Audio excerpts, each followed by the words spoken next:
So Alfred Keter has been one of the loudest critics of the government, even though he has been a part of it. From the initial days of the reign of the Jubilee Party, Keter questioned loudly some of its actions and policies, insisting that he was more worried about Kenyans than party affiliations or private deal makers. So let's talk about, for instance, he went against the grain during the launch of the standard gauge railway. He claimed the government was paying too much. Then he criticized the removal of Kiplimo Rugut from NYS and advocated for the dismissal of then devolution Cabinet Secretary Anne Waiguru when she was dogged by allegations of corruption. And Ochieng has kind of his greatest hits. Ever since the Jubilee regime took power, one of its harshest critics has been Nandi Hills MP Alfred Keter, almost rivaling some opposition leaders in his comments about what he thought was his party's missteps. He started being vocal in January 2014, barely a year into the Jubilee reign. He was against the decision by the Jubilee Party to use China Road and Bridge Company to construct the standard gauge railway, saying that it was the same company that had done the feasibility study. It was odd for a member of the ruling party to openly criticize its party's flagship project. The cost of the railway was too much, argued Keter, saying that it was not right for the government to spend the 327 billion shillings used to build the railway from Mombasa to Nairobi. Keter then had been accused of criticizing the SGR construction only because the people he had been lobbying for had been denied the tender to construct the railway. Still, he insists that he was doing it for the public good.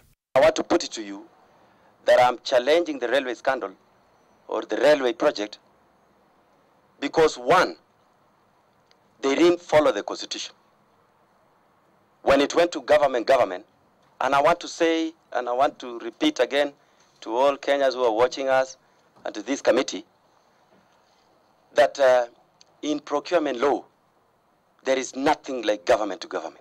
In May 2014, when then NYS Director Kiplimo Rugut was removed and replaced with Dr. Nelson Githinji, Keter and other MPs from the Rift Valley region wanted the former PC to be reinstated.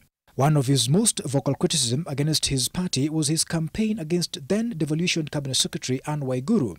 Keter demanded for her resignation following the NYS scam and, against the party and government grain, brought an impeachment motion against her in Parliament. When he criticized numerous Jubilee leaders whom he accused of frustrating his impeachment motion.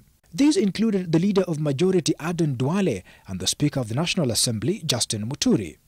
Everything that I've said before, I've come to pass. I talked about these issues and they said I was being sponsored by dark forces, that Waiguru was a witness, she was a whistleblower, but everything I've come to pass at the moment, and you know, it is in public domain. If EACC lacked evidence, they already have the evidence. If it is a question of those who were saying that they are more Jubilee than others, it has been proved that they were part and parcel of the loot. Oddly, despite his criticism of the Jubilee Party, Keter still remained in the party and was still popular in his constituency. He won the nominations in April last year, and with that, the election victory in August was almost assured.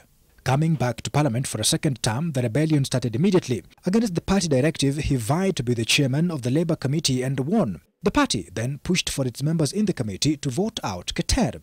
The legislature has skipped two parliamentary groups meeting called by the party leader, President Uhuru Kenyatta, at State House, the last truancy prompting the president to order for action against Keter and his cronies. PGs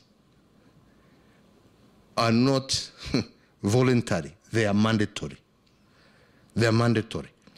And as a consequence, we have also equally agreed that going forward, the party, through the SG, will also take punitive action against those who do not attend without good reason. While there was not much done to counter his rebellion in the previous parliament, this time round it would appear Jubilee will not take his dissent lightly. What with the president's directive and the actions before, led by the majority leader Aden Duale, of pushing Keter out of parliamentary committees. Andrew Ochieng, NTV.